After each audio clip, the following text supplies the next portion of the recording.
Hello, I'm Maestro Giunta, the music director and conductor of the Des Moines Symphony, welcoming you to today's DMSO Listening Room, a part of the DMSO at Home series of virtual offerings self-produced by our musicians from their homes to yours.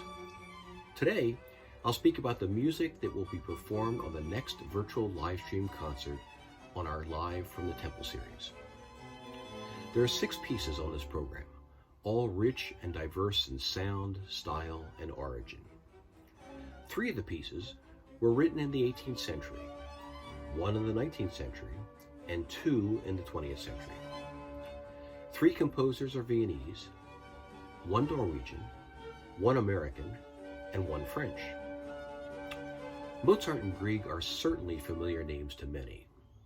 Gluck, Fauré, Martinez, and still not so much. But each composer has their own unique way of communicating through their music, and this variety and individuality is the basis for this program.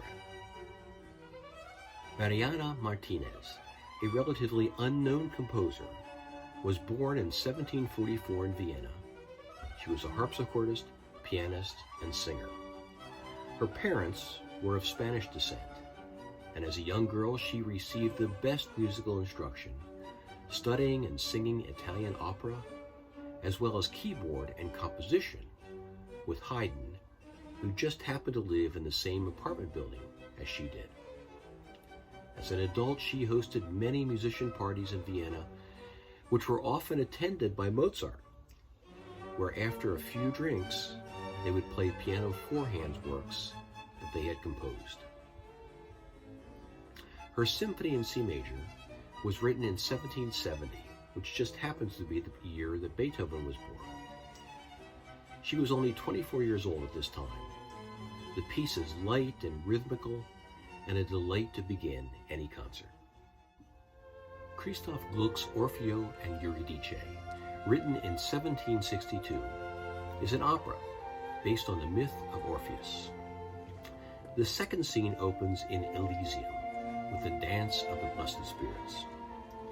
The piece for solo flute and strings is a beautiful example of Gluck's revolutionary principle that opera, ballet, and poetry should never overestimate their message. Any complexity needs to be justified by the essentials of dramatic content. The piece is elegant and beautifully tranquil. Now, many composers look backward for inspiration. Stravinsky's Pulcinella and Prokofiev's Classical Symphony come to mind, as does Grieg's From Holberg's Time, sweet in olden style.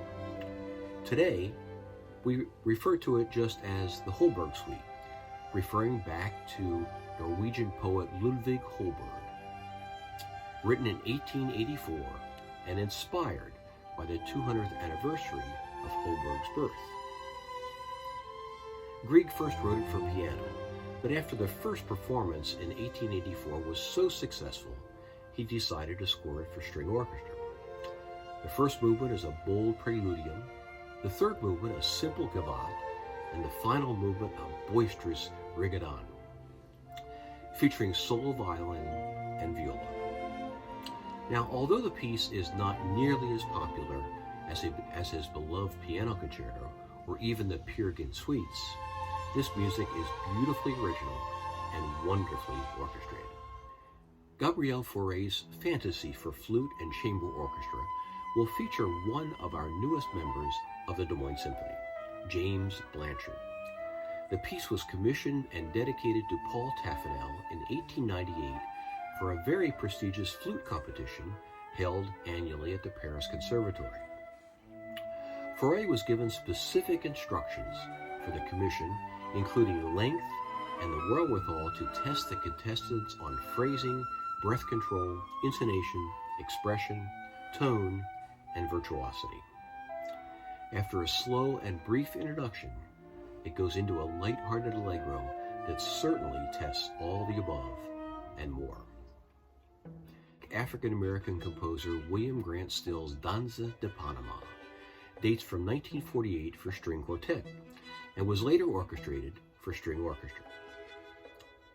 It's inspired by the Panamanian folk songs collected by Elizabeth Waldo in the 1920s.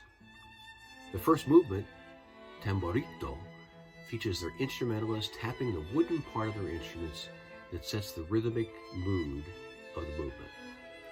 The last dance, Cumbia Yacango, begins with percussive effects and moves quickly to a spirited fast dance full of energy. And at first, it sounds like an African dance, but soon a beautiful Latin melody appears. The piece is brilliant and a true tour de force for strings. Our all-virtual season concludes with music by a familiar composer, Mozart. The last movement of his Paris Symphony, number 31, will be performed. The work was written and premiered in 1778, while the 22-year-old Mozart was in Paris looking for a job. Notable is the large orchestration for its time, which was made possible to Mozart in Paris.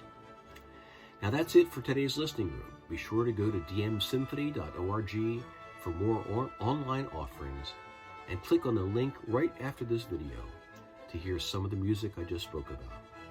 Thanks so much for watching. Look forward to seeing you next time in the DMSO Listening Room.